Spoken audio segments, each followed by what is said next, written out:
বর্তমান সময়ে প্রযুক্তি উৎকর্ষতার স্বর্ণযুগ।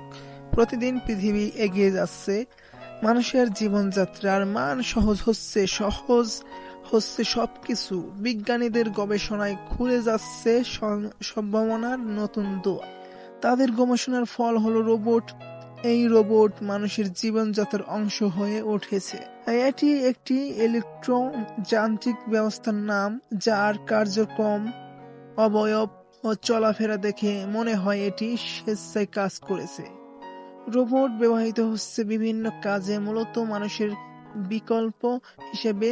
আগে যেখানে একটি প্রতিষ্ঠান চালাতে হাজারো জনবলের দরকার হতে, এখন সেখানে কয়েকটি অটোমেটিক মেশিন ও রোবট অল্প খরচে হাজারো মানুষের সমান আউটপুট দিতে পারে।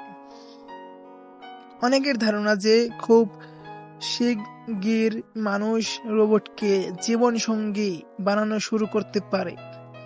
এরই মধ্যে অনেকেই রোবটকে জীবনসঙ্গী হিসেবে পাওয়ার আশা করে বলে গণমাধ্যমে খবর প্রকাশিত হয়েছে।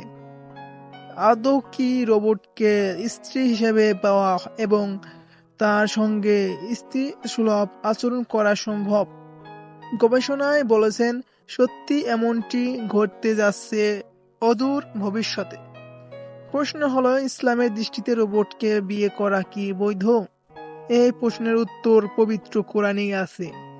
আল্লাহ বলেন, আর আল্লাহ তোমাদের জন্য তোমাদের থেকে জোড়া সৃষ্টি করেছেন এবং তোমাদের জোড়া থেকে তোমাদের জন্য পুত্র ও নাতিদের সৃষ্টি করেছেন, আর তিনি তোমাদের পবিত্র রিজিক দান করেছেন।